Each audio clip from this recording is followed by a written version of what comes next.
Bueno, vamos y continuamos con esta parte de la autoridad y gobierno, cómo es que se logra los precedentes o el compromiso que Dios va elaborando a lo largo de siglos para llegar al punto clave, que lo veremos con el Señor Jesucristo, para que llegue hoy a su cuerpo, a su iglesia. Todo un proceso, considerando que para el Señor 1000 años es un día.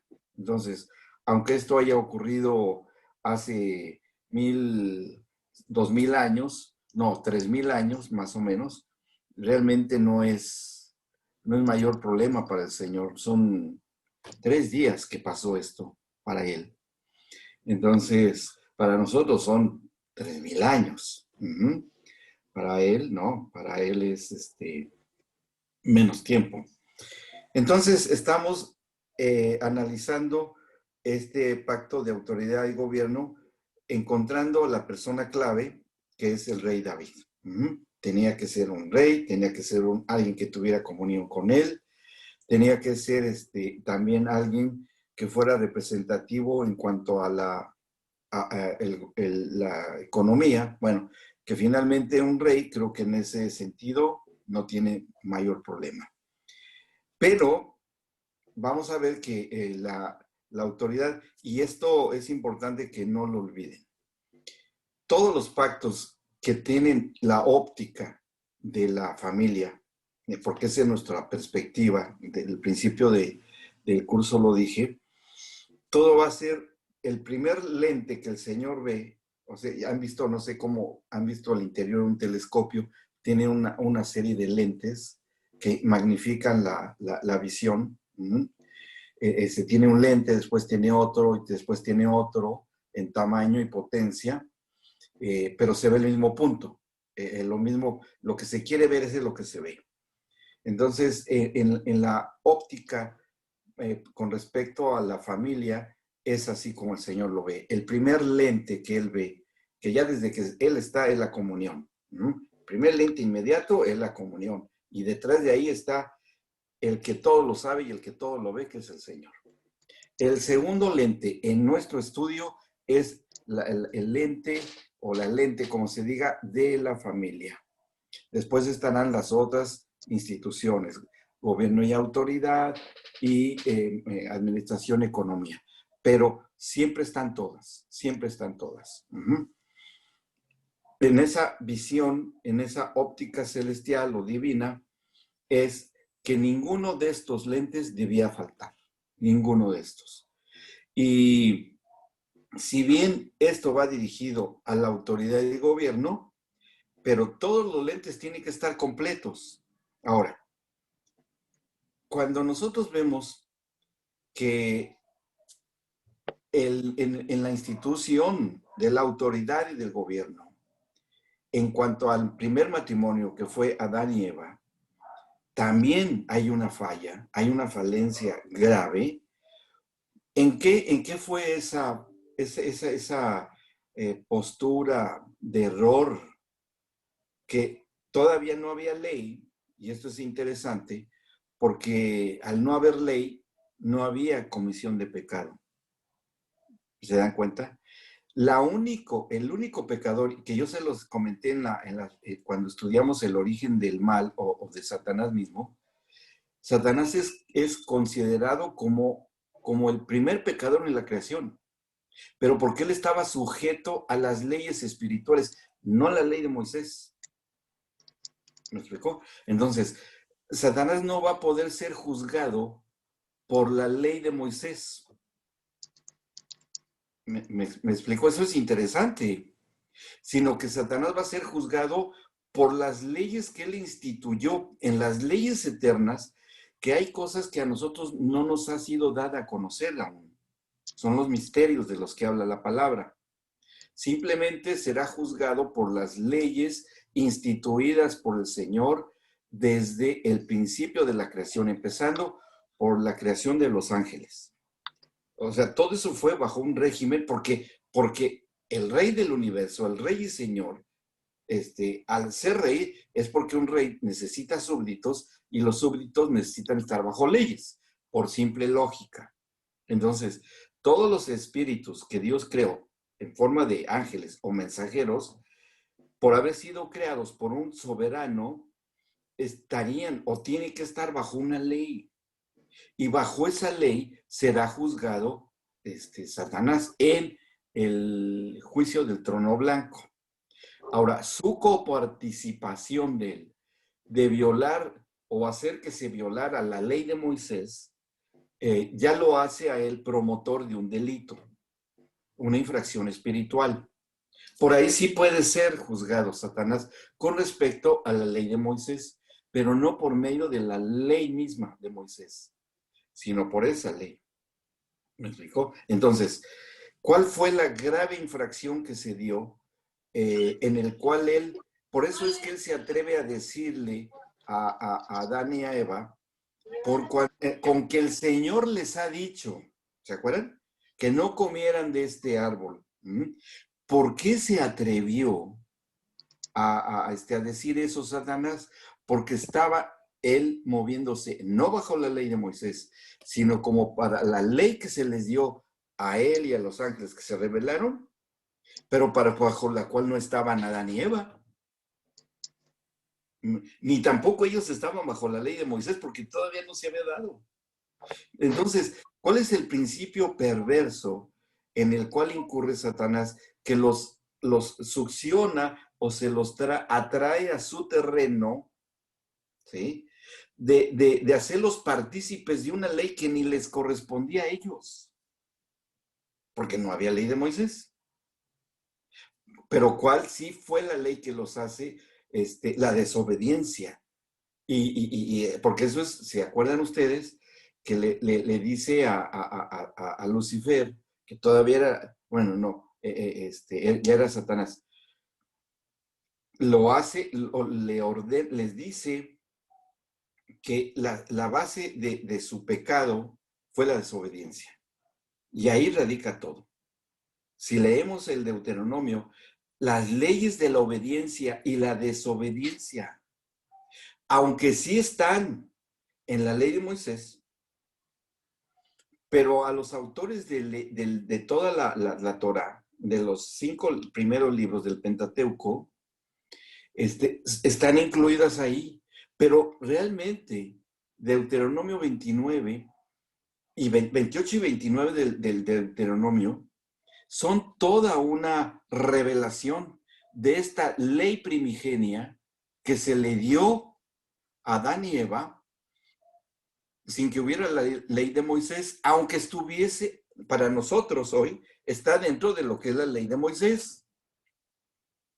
¿Sí me explico? Miren, vamos, antes de entrar eso, porque este es un principio de autoridad que nos sirve a nosotros en el pastorado para entender el espíritu que se anida en alguien que está bajo rebelión, bajo rebeldía, en sus propias leyes. O sea, ¿por qué esta persona que se le ha dado todo, se le dio alimento espiritual, se le dieron todas las oportunidades de servir, se le atendió en sus necesidades, todo? Es más, vaciamos nuestro amor de pastores sobre esta persona y ha incurrido en rebeldía. ¿Cuál? Y cuando vienen la consejería esas personas y les preguntamos, no tienen una explicación satisfactoria ni para él ni para nosotros. Bueno, simplemente te has rebelado, estás en rebeldía, pues sabes que hay algo más profundo que te ha llevado a esta rebelión contra una autoridad. Está bien, ok, contra mi oficio de pastor, está bien, ok, yo lo sé, pero realmente yo soy una herramienta y alguien que tuvo un llamado y alguien que me posicionó aquí el Señor con las leyes de Él. Entonces tú estás siendo rebelde a Dios a través de mí. Y cuando ya lo empiezan a entender, ¿y por qué has desobedecido? Miren, la mayoría dicen, no lo sé, no sé por qué lo hice, no sé por qué por qué cometí esta desobediencia. Bueno, vamos a encontrar esta clave porque está en el Deuteronomio capítulo 29, que se van a acordar ustedes porque ya la habíamos visto en una ocasión. Pero esto es para refrescar lo que es el principio de autoridad. Todo el capítulo 28 habla bendiciones de la obediencia y consecuencias de la desobediencia. Y en el capítulo 29, el Señor hace un pacto, fíjense, porque hemos estado viendo los pactos. Él hace un pacto con Israel en Moab, en la tierra de los moabitas, que sabemos que provienen de Amón y Moab, los hijos de Lot, que resultaron de un incesto, de una relación incestuosa por lo que hicieron las hijas de Lot con su propio padre.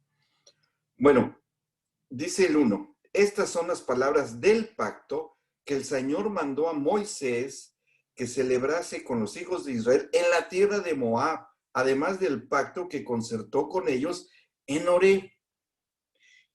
¿Qué significado tiene En este caso, se está haciendo un pacto de Moisés y los de Israel, pero en una tierra donde el territorio espiritual era de Satanás.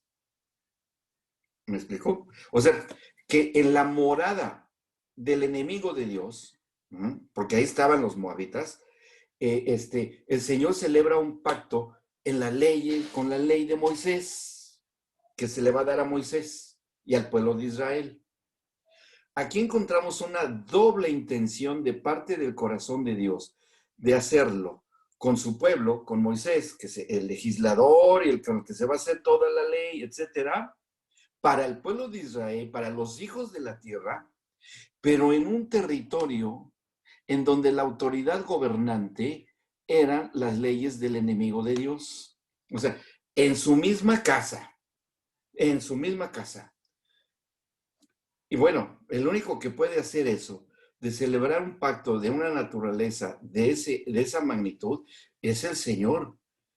Es como entrar, como le pasó a Gedeón, cuando el Señor lo envía con los madianitas, que ahí ocurrió algo impresionante de la soberanía del Señor, lo manda a que entre todo lleno de miedo, Gedeón, con su criado, y cuando entra, porque es algo muy similar esto que pasó con esto que estamos viendo ahora, cuando entra Gedeón a donde estaba el campamento de los madianitas, es que eran innumerables como la arena del mar, que no se, como langostas que no se podían contar, que eso está en el libro de los jueces, y cuando entra Gedeón y su criado, escucha lo que le estaba diciendo uno de los madianitas a otro. Y le dice, tuve un sueño. Soñé que rodaba un pan de cebada contra nosotros y nos destruía. Y dice el otro madianita, ese no es más que Gedeón, que viene a destruirnos. ¿Y saben qué es lo que pasó? Porque empiezan a hablar los madianitas y Gedeón empieza a escuchar lo que estaba ocurriendo y el criado, y empiezan a decir uno a otro, yo también soñé lo mismo, yo también, todos soñaron lo mismo. Eso lo dije hace poco en una conferencia que dimos Pati y yo ahí en Manantial. ¿Qué es lo que ocurrió? Que el Señor en su poder y autoridad les hizo soñar el mismo sueño, que un solo hombre los vencería. Y miren, cuando empiezan a hablarse de que tuvieron el mismo sueño y que un solo hombre va a venir a acabar con ellos, y ahí mismo Gedeón empieza a adorar al Señor por lo que había ocurrido. Y cuando llega Gedeón con sus 300 y rompen quiebran los cántaros con las teas encendidas dentro y empiezan a oír los madianitas, el ruido, y empiezan a oír los gritos de los 300 que dicen, Gedeón y su espada, y bueno, empiezan a hablar a nombre de Gedeón. Y al romper los cántaros, brillan las teas encendidas, que es una forma de manifestación del Espíritu Santo, salen en estampida, salen corriendo todos, que eran miles y miles de madianitas, y se van. Y nada más lo único que hace Gedeón y sus compañeros es ir recogiendo todas las joyas y los oros, el oro y la plata y todas las joyas que dejaron tiradas los madianitas en su estampida. Y ahí se acabó la opresión, se acabó todo. Bueno, esa misma circunstancia es exactamente lo que el Señor quería que ocurriera en Moab cuando se hace este pacto, en las mismas moradas de Satanás, para que prevaleciera el poder y autoridad gobernante por lo que pasó después. Bueno, aquí empieza a hablar acerca de los antecedentes de que habían sido echados con Faraón, de todo lo que habían estado haciendo, peleando tantas batallas el pueblo de Israel para llegar ahí. Dice el 7, por ejemplo, 29:7, llegaron a este lugar, salieron de Seón, rey de Esbón, y Og, rey de Basán, delante de nosotros para pelear y lo derrotamos, que Og fue un gigante, era un gigante de estatura, gigantesco, que aproximadamente mediría cerca de los 4 metros de estatura, y la gente de Og eran gigantes, todavía existían, y tomamos su tierra y la dimos por heredad a Rubén y a Gad y a la media tribu de Manasés. Guardarán pues las palabras de este pacto y las pondrán por obra para que prosperen en todo lo que hicieren. Y les dicen el 10, ustedes están hoy en presencia del Señor su Dios, los cabezas de sus tribus, sus ancianos y sus oficiales, todos los varones de Israel, sus niños, sus mujeres y tus extranjeros también, que habitan en medio de tu campamento, desde el que corta tu leña hasta el que saca tu agua, para que entres en el pacto del Señor tu Dios y en su juramento que el Señor tu Dios concierta hoy contigo, para confirmarte hoy como su pueblo y para que Él te sea a ti por Dios de la manera que te ha dicho, como lo juró a tus padres, Abraham, Isaac y Jacob. Y no solamente con ustedes hago yo este pacto y este juramento, sino con los que están aquí presentes hoy con nosotros, delante de nuestro Señor Dios, y con los que no están aquí hoy con nosotros. Con los que no están aquí hoy con nosotros. ¿Y cuáles son los que no estaban ahí con ellos? ¿Quiénes serían? Las entidades gobernantes de esa geografía. ¿Quiénes? El mismo Satanás y sus huestes. ¿Por qué? Porque estaban en esa morada. Ese es a donde el Señor se está dirigiendo ahí. Dice en el 16, porque ustedes saben como habitantes en la tierra de Egipto y cómo hemos pasado por medio de las naciones por las cuales han pasado y han visto sus abominaciones y sus ídolos de madera y piedra y plata y oro que tienen consigo. No sea que haya entre ustedes varón o mujer o familia o tribu cuyo corazón se aparte hoy del Señor su Dios, para ir a servir a los dioses de esas naciones, no sea que haya en medio de ustedes raíz que produzca hiel y ajenjo. Y suceda que al oír las palabras de esta maldición, él se bendiga en su corazón, diciendo, tendré paz, aunque ande en la dureza de mi corazón, a fin de que con la embriaguez quite la sed. No querrá el Señor perdonarlo, sino que entonces humeará la ira del Señor y su celo sobre el tal hombre, y se asentará sobre él toda maldición escrita en este libro, y el Señor borrará su nombre de debajo del cielo. A ver, pregunto, ¿qué libro? Si todavía no había nada escrito. ¿Qué libro? ¿A qué libro se refería cuando le está diciendo esto el Señor a Moisés y Moisés al tribu de Israel? A ver, que me expliquen cómo está esto. Porque esto iba a quedar escrito para la posteridad y no solamente para el pueblo de Israel. Iba a quedar escrito también. No sé si a ustedes les dije, a ver, ayúdenme a hacer memoria, si a ustedes se los dije o lo dije en otra clase con otro grupo, que realmente, ¿cuántos libros hay escritos para el pueblo de Dios y para Israel? Bueno, les digo, hay 3 libros escritos, ¿sí? El libro de la vida, que está hablado en el Apocalipsis, ¿sí? Que después se transforma en el libro de vida, por alguna razón, pero es el libro de la vida. El libro de las obras, ¿sí? De las obras buenas y de las obras malas, pero dentro de las obras que vienen del fruto del árbol de las ciencias del bien y del mal. ¿Sí? A eso es. Y el otro libro que describe Daniel proféticamente en su libro, en las profecías de Daniel, es el libro de la verdad o el libro de verdad. ¿Mm?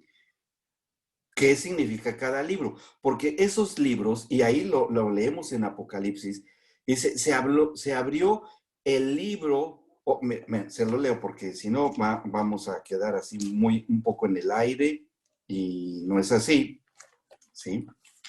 Sino que lo podemos leer. Cuando el Señor está ya teniendo el juicio del trono blanco, que habla de esto que va a suceder, que no debe tardar cuando esto suceda,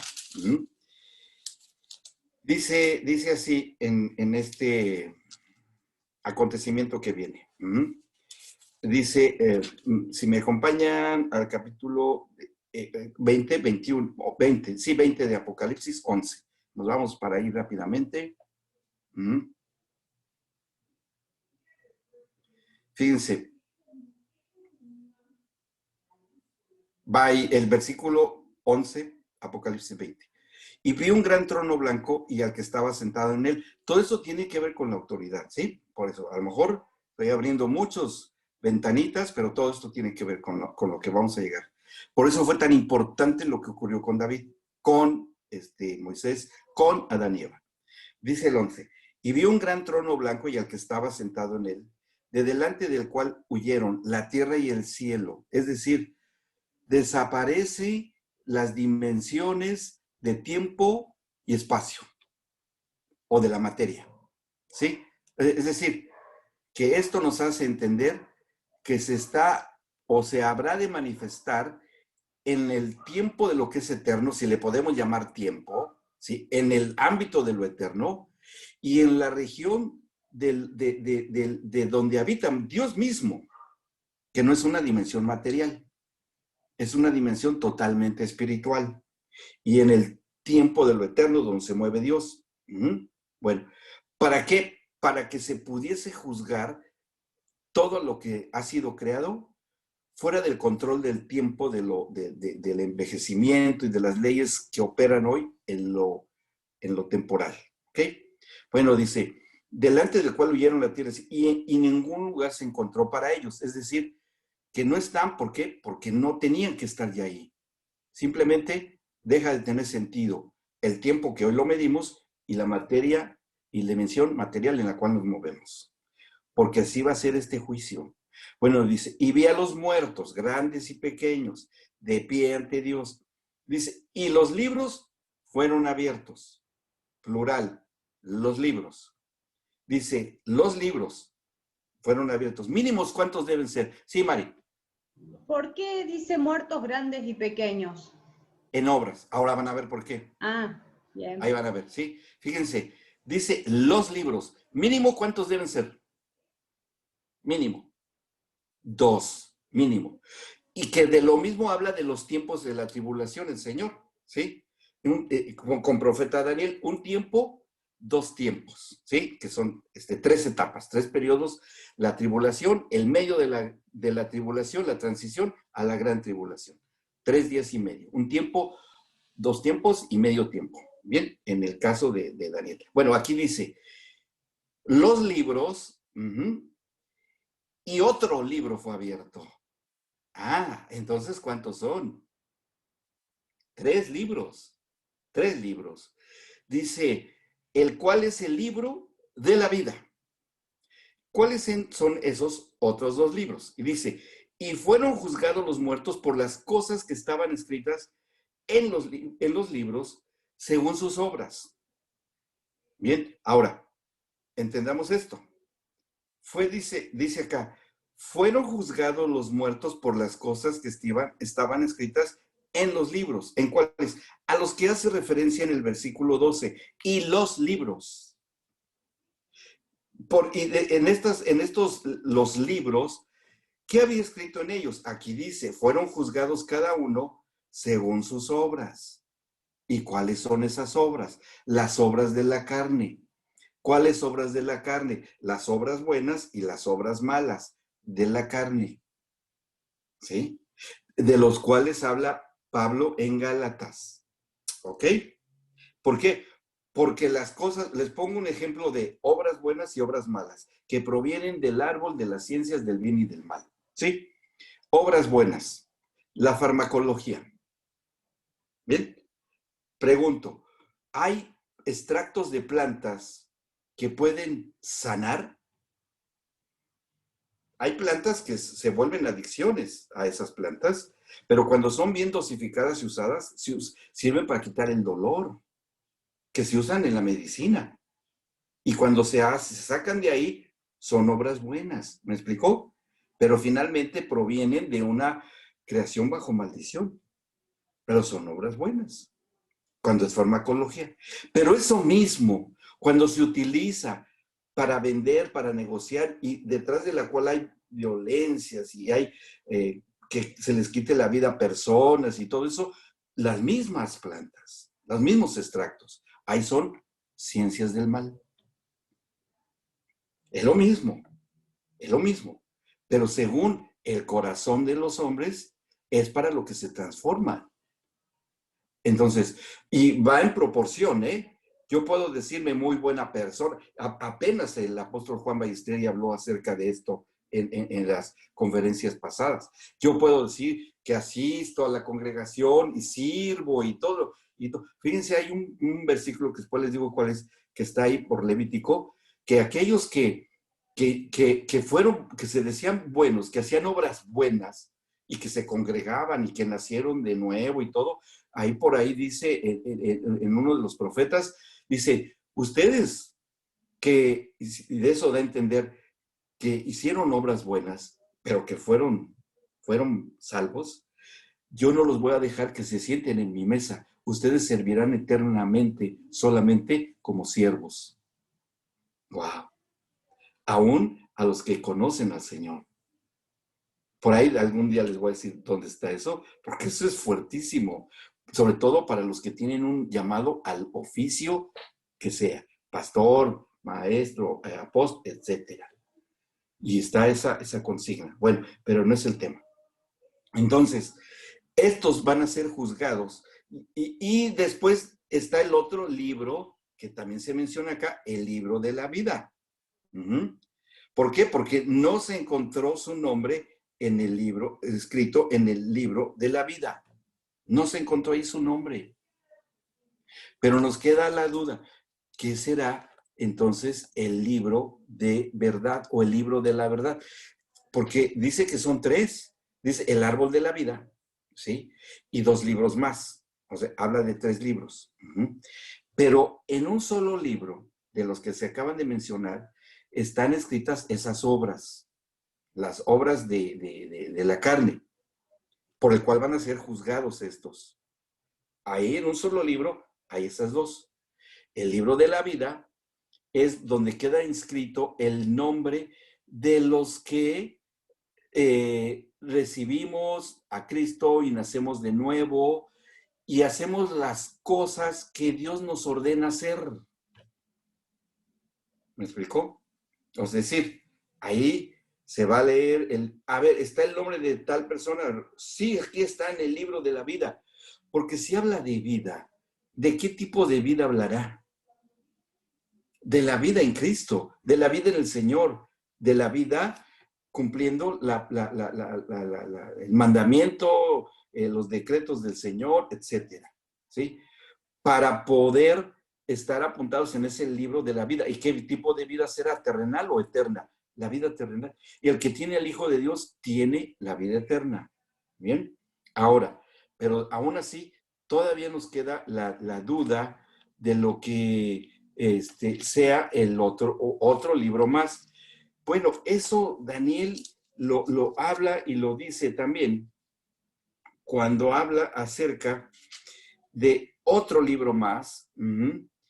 ¿Y cuál es este libro del que habla el profeta Daniel? Bueno, el otro libro del que habla el profeta Daniel es el libro de la verdad o el libro de verdad.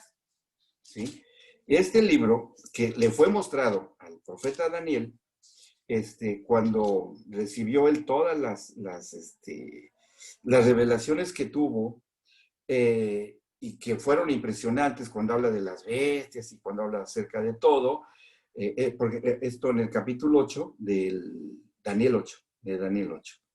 Nada más voy a hacer una referencia rápida porque si no se nos va el tiempo y se nos va muy rápido.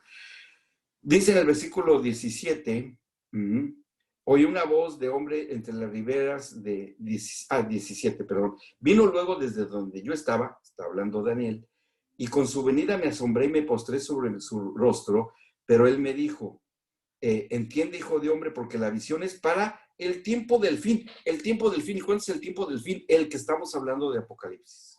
¿Sí? Y todos los previos, todos los protocolos y todo lo que habría de venir. Bueno, o sea que aquí lo que está, la visión que está teniendo el profeta Daniel es precisamente de esos tiempos, ¿ok? ¿Qué fue lo que haya visto? Todo lo que se les mostró y que quedó escrito acá. Y cuando el profeta Daniel está teniendo esas visiones, ahí se habla del libro de la verdad o de verdad.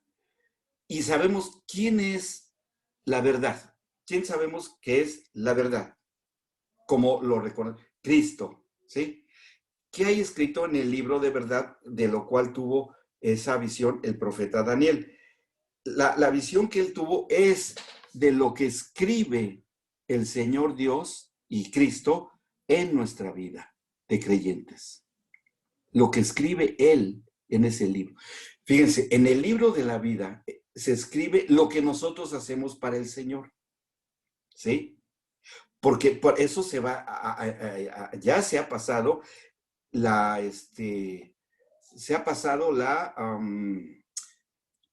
el juicio de Cristo, de los creyentes, el juicio de los creyentes en la carta a los Corintios, del bimá de Cristo, o que es el estrado de la premiación de los creyentes. Las obras, ¿se acuerdan que dice Pablo? Las obras de heno, de madero, de hojarasca, ¿sí? Que son las buenas obras de los creyentes, de los salvos. Que eso va a quedar escrito en el libro de las obras, el libro de la vida. Y las obras que fueron hechas de oro, piedra y platas preciosas, de piedras preciosas, que eso queda escrita de lo que hicimos y que queda escrito en el libro de la vida, que está en Apocalipsis. ¿Está bien? Bueno, eso es lo que nos toca hacer a nosotros. Si fuimos fieles al llamado y que sí hicimos lo que era la voluntad de Dios y que cumplimos con lo que nos haya asignado el Señor. Pero lo que se refiere al libro de verdad que solamente lo escribe el Señor Jesucristo, es lo que Él habla, intercede en su sacerdocio de nosotros. Eso es lo que... Y ese libro solo tiene acceso el Padre y Cristo, nada más. Que eso, yo no lo sé, yo no sé si eso se llegue a hacer, que se abra en las bodas del Cordero. En las bodas del Cordero, cuando se abra cuando el Padre Celestial esté casando a su Hijo, al postrer Adán, esté casando a la postrer Eva, que es su iglesia, el libro de verdad sea abierto para que se hable bien. Porque pues todo está profetizado para Israel, pero ya ahí ya también está Israel siendo salvo. Y se hable de lo que se profetizó del pueblo de Israel y de la iglesia como la esposa del Cordero, para que el Padre hable bien de la esposa de su Hijo, como en una boda. A ver, ¿qué ¿Es lo hacemos? que Cristo habla de la iglesia? Sí. Eso es lo que Cristo Sí. habla de la iglesia y la habla solamente con el Padre. Sí, y de cada uno de nosotros. De cada uno de nosotros. ¿Sí? Ahora, esto va a ser tremendo porque, pues eso es lo que está profetizado. Si ustedes leen Ezequiel y todo, de cómo habla del pueblo de Israel, pero que entendemos que somos un injerto y también somos la descendencia espiritual de Abraham. Y que todo eso se habla, y se habla bien. Porque el padre le va a decir, mira, yo no sé qué es en el sentido espiritual, por supuesto. Yo no sé qué es con la clase de mujer que te voy a unir en matrimonio. ¿Ustedes creen que va a hacer eso el padre en las bodas del Cordero?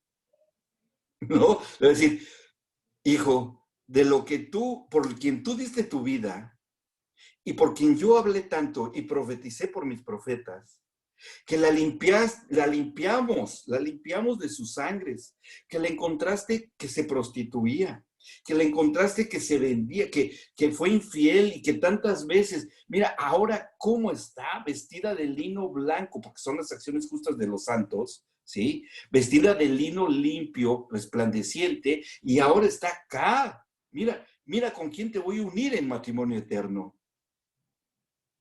Sí, o sea, bien tremendo que va a estar eso. Y ya una vez que la desposada ahí vea al tipo y clase de novio, va a decir, tal como te me revelaste, así como te me revelaste. Y entonces ahí el Padre unirá al postrer Adán y a la postrer Eva en un matrimonio eterno, eterno. Y vendrá la luna de miel, la noche de bodas y el regalo del padre para su hijo y ahora su nuera en este sentido. ¿Cuál creen que sea el regalo que tenga el Señor preparado para este matrimonio bendito que hoy tratamos de impartir y enseñar para ser como ellos, como ese matrimonio, lo máximo del matrimonio, la de Cristo y su iglesia? ¿Qué les irá a regalar? ¿Qué les podrá dar el Padre de regalo? Yo les voy a decir que en mi corazón lo siento, el universo entero, el universo, porque eso adquiere el sentido, toda la creación, porque eso es lo que fue dicho desde el principio. ¿Me explicó? Van a gobernar toda la creación. ¿Cómo no? Si dicen Hebreos que por medio de la palabra de Cristo el universo entero se sostiene. Y él está solo, ahora está solo. Y su novia se está ahí medio levantando con nosotros acá y ya levantada con los que están allá. Todavía no llega ese tiempo. Pero cuando llegue ya con su esposa, dice, ahora sí, mi esposita mía, a gobernar toda la creación, ya te tengo acá y eres mi ayuda idónea, como fue en un principio, o debía ser en un principio. ¿Sí? ¿Se dan cuenta? ¿Qué importancia tanto? ¿Por qué creen que está haciendo tan el matrimonio hoy? ¿Por qué creen? Para no llegar a ese punto. Ahora, regresamos al Deuteronomio. Ahí estábamos. Todo esto tiene que ver con autoridad. El Deuteronomio 30 ahora. El 30. Que esto se los había yo mencionado porque yo les había dicho que aquí está escrito lo que se les dijo a Adán y Eva cuando los tenía allí frente al árbol de las ciencias del bien y del mal y el árbol de la vida, que ahí era el árbol, como dice que se refiere a él en el Génesis, el árbol de vida, no de la vida. El árbol que en Apocalipsis habla del árbol de la vida es cuando ya también es parte de Cristo mismo, porque Cristo se transforma también en el árbol de la vida. O sea, en Génesis es árbol de vida, en el Apocalipsis es el árbol de la vida. Hay un cambio de posicionamiento de esencia, porque el árbol de vida en el huerto era un árbol, pero la vid verdadera de la que habla Cristo Jesús ya es el árbol de la vida, de la cual se va a replicar ahí en el río que sale del trono de Dios y va a ser para sanidad de las naciones y eso es hermoso también lo que va a suceder. Bueno, en el Deuteronomio 30 vamos a trasladarnos al momento en el que tiene a Adán y Eva, el Señor frente a él, y están frente al árbol de vida y frente al árbol de las ciencias del bien y del mal. ¿Ok? Y les dice así,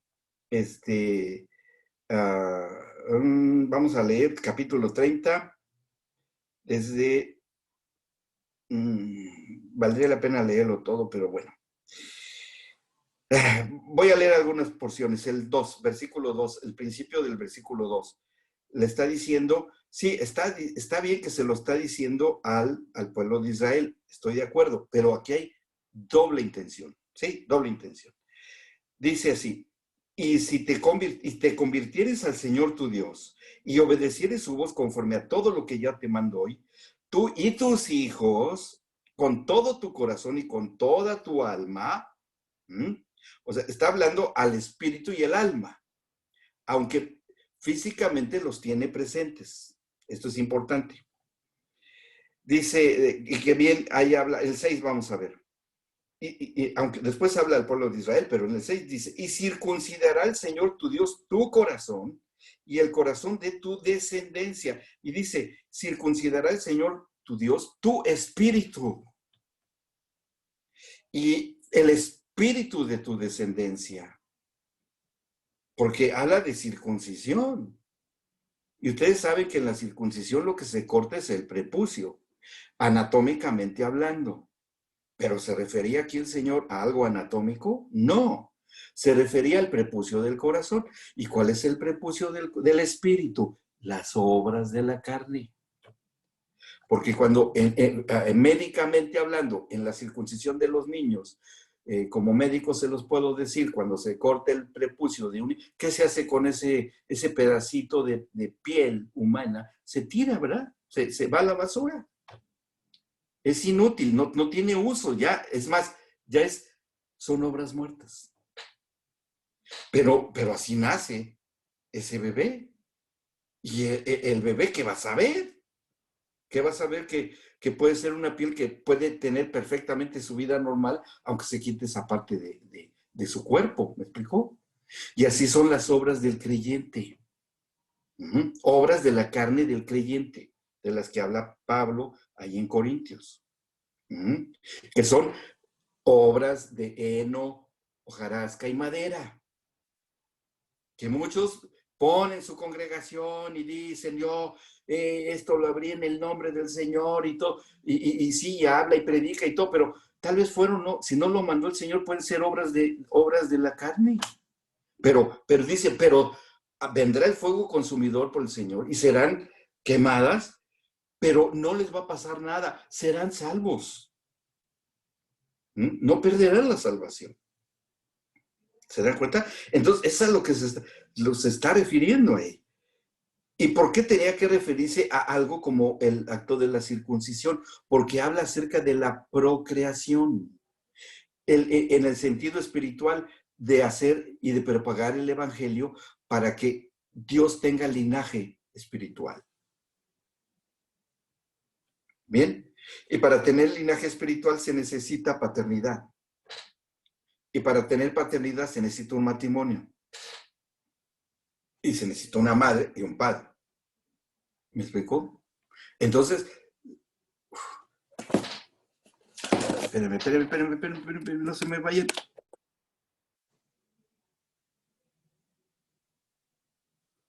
¿Me escuchan? Es que se estaba desconectada la batería. Bien.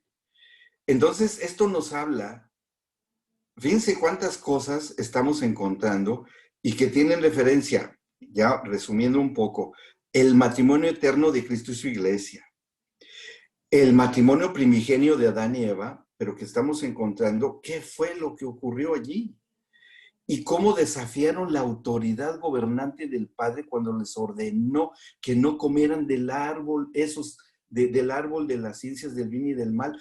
Vemos cómo se encuentra entonces un desafío y una desobediencia a la autoridad que ahora el Señor va a intentar restablecer por medio de David. O sea, en la esencia y en el fondo del restablecimiento de la autoridad del rey David, estaba recuperar la autoridad y gobierno que perdió Adán y Eva, que después repercutiría en todos los linajes, hasta nosotros, ¿verdad? Que después sería con David, descendiente, sería Cristo Jesús, el león de Judá, que estaba ahí David, y que después llegaría a nosotros a través y por el lado de Abraham, y hoy por el lado de Cristo. O sea, todo está relacionado, son de los vínculos superiores que nos está impartiendo el apóstol Juan Bautista también. Que son cosas que van hasta la esencia y el fondo de las cosas. ¿Ok? Ahora fíjense cómo dice, seguimos la lectura. Dice, estamos en el 30. Cuando obedecieres a la voz del Señor tu Dios, para guardar sus mandamientos y sus estatutos escritos en este libro de la ley, en el libro de la ley, cuando te convirtieres con todo tu corazón y con toda tu alma, ¿sí? Cuando te convirtieres con todo tu corazón y toda tu alma, es decir, vuelve a hablar del espíritu y vuelve a hablar del alma, ¿sí? Habla del corazón y del alma. Ahora, dice el 11, atención, fíjense, porque este mandamiento que yo te ordeno hoy no es demasiado difícil para ti, ni está lejos. Dice, no está en el cielo para que digas, ¿quién subirá por nosotros al cielo y nos lo traerá y nos lo hará oír para que lo cumplamos? Ni está al otro lado del mar para que digas, ¿quién pasará por nosotros al mar para que nos lo traiga y nos lo haga oír a fin de que lo cumplamos? Porque muy cerca de ti está la palabra, en tu boca y en tu corazón, para que la cumplas. La palabra, ¿sí? Mira, yo he puesto delante de ti hoy la vida y el bien, la muerte y el mal, el árbol de vida y el árbol de las ciencias del bien y del mal, ¿ok? Parece que está ahí haciendo eso. Dice, porque yo te mando hoy que ames al Señor tu Dios, que andes en sus caminos, guardes sus mandamientos, sus estatutos y sus decretos, para que vivas y seas multiplicado y el Señor tu Dios te bendiga en la tierra a la cual entras para tomar posesión de ella. Mas si tu corazón o tu espíritu se apartare y no oyeres y te dejares extraviar, que eso lo explica Pablo cuando habla acerca del espíritu de Eva, que fue extraviado. Sí, que el espíritu de Eva se extravió. Aquí vuelve a decir lo mismo. Y te dejares extraviar y te inclinares a dioses ajenos y les sirvieres. Por eso lo está diciendo en la tierra de Moab, delante de los espíritus que manejaban todo lo que había en ese territorio de tinieblas. Y te inclinares a dioses ajenos y les sirvieres. Yo les protesto hoy, o les juro, que de cierto morirán, perecerán, no prolongarán sus días sobre la tierra donde van pasando el Jordán para entrar en posesión de ella. A los cielos y a la tierra llamo por testigos hoy contra ustedes que les he puesto delante la vida y la muerte, la bendición y la maldición. Escoge pues la vida para que vivas tú y tu descendencia. Por eso es que tenían que huir, tuvieron que ser quitados el cielo y la tierra en el juicio del trono blanco para que pudiesen ser juzgados los que son sacados de las regiones inferiores en el juicio del trono blanco. Para que pudiera el Señor hacer esto, que no estuvieran esos testigos y son quitados y no infringen sus propias leyes el Señor. O sea, qué sabiduría de nuestro Señor, qué sabiduría. ¿Sí? Ahora, esto fue dicho en el principio a este primer matrimonio, que sabemos no obedecieron. Y que esta misma, y fíjense en qué territorio fue dicho, en la tierra de Moab, hermano de Amón. ¿Ok? Ahora, cuando viene lo del rey David, ahora sí vámonos al segundo libro de Samuel. Vean lo que ocurrió y que tenía que pasarse esa misma prueba, porque si bien este pacto que se hizo con Moisés, que algunos lo llaman el pacto de Moisés o el pacto del desierto, que no lo vimos en detalle porque tiene más bien una línea más enfocada al pueblo de Israel, pero que aplica para nosotros también, indirectamente, pero está más bien dirigido al pueblo de Israel, pero aplica para nosotros, con estos principios que ya les dije. segundo libro de Samuel, ahora vamos al capítulo 10. Ustedes se acuerdan que les dije en la última sesión que cuando se le apareció el Señor y ahí le dijo todo de que le construyera la casa, no hizo ningún pacto. Eso dijimos, no hizo pacto ahí. David siguió, hable y hable y hable, y no, y ya. Después, bueno, el capítulo 8, el 9, no pasa nada, siguen las cosas como si no hubiera sucedido nada. Pero en el capítulo 10, ahí vemos qué es lo que quería hacer el Señor para restablecer la autoridad, pero tenía que trabajar con el rey David, porque era un rey. Y este rey que había peleado contra una autoridad que fue el rey Saúl, y que fue una autoridad que el Señor no quería que estuviera. Pero el pueblo de Israel insistió en que tuvieran rey, y está bien. El Señor le dice a Samuel, está bien, ponles un rey. Yo te voy a decir quién, pero me están quitando a mí, pero no te lo han dado. No, me desecharon a mí. ¿Me explicó? ¿Sí? ¿Vamos bien hasta acá? Bueno, ya estamos en el tiempo. Nada más rápido, con esto cierro. Capítulo 10 dice, después de esto aconteció que murió el rey de los hijos de Amón y reinó en lugar suyo Hanún su hijo. Y dijo David, yo haré misericordia con Hanún, hijo de Najas, que significa serpiente. Najas significa serpiente. Y se lo está diciendo Amón, hermano de Moab, de la tribu de Moab, que tenía la misma configuración espiritual de inmundicia, de concupiscencia y sacrificios terribles a espíritus inmundos.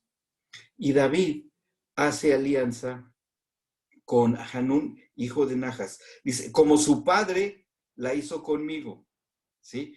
Y envió David sus siervos para consolarlo por su padre, mas llegados los siervos de David a la tierra de los hijos de Amón, los príncipes de los hijos de Amón dijeron a Hanún su señor, ¿te parece que por honrar David a tu padre te ha enviado consoladores? ¿Y saben lo que hicieron la gente de ahí? Vean lo que hacen. Dice en el 3, ¿te parece que por honrar David a tu padre te ha enviado consoladores? ¿No ha enviado David sus siervos a ti para reconocer e inspeccionar la ciudad para destruirla? Entonces Hanún, con el que quería hacer alianza David, tomó los siervos de David y les rapó la mitad de la barba, les cortó los vestidos por la mitad hasta las... Ahí léanlo. ¿Sí? Ahí léanlo. Yo no lo digo por ahí, porque esto se sube.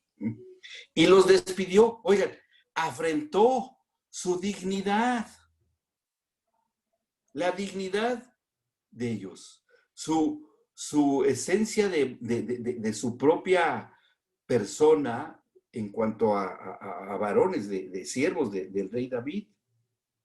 Cuando regresa David ahí, dice, cuando se le hizo saber esto a David, envió a encontrarles porque ellos estaban en extremo avergonzados, y el rey mandó que les dijeran, quédense en Jericó hasta que les vuelvan a hacer la barba. También los rapó, que para los hebreos antiguos era como quitarle la ropa también.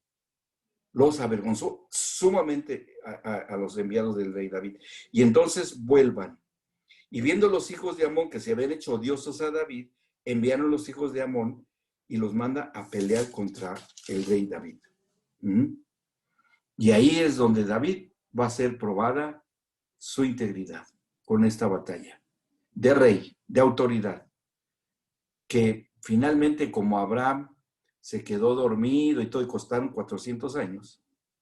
En el caso de David habría otra cosa sumamente terrible en cuanto a su autoridad, pero que tenía que ser probado. Y por ahí vamos a ver cómo el Señor logra restablecer la autoridad a través de hacer un pacto. Sí, con el rey David, pero no fue con él finalmente. Pero sí fue con David, pero no fue con David. ¿Cómo lo hizo el Señor? Para lograr establecer esa autoridad gobernante, para que después se le pudiese delegar a Cristo, para que fuese redimida la autoridad espiritual que perdió Adán, y que después se le diera a su iglesia. Ahí lo veremos en la próxima sesión. Bien, bueno, hoy sí no tenemos tiempo de preguntas, pero pues ahí las pueden meditar y eso, y quedará grabado este video para que lo vuelvan a escuchar y puedan hacer preguntas. Y abrimos con preguntas. ¿Les parece bien? La próxima sesión abrimos con preguntas. ¿Ok? Bueno, Gracias, Doc. nos Chao. vemos. Nos vemos. Saludos, pastores. Saludos. Saludos. Muchas gracias. Saludos, saludos, saludos. Nos vemos. Saludos a todos sus espositos.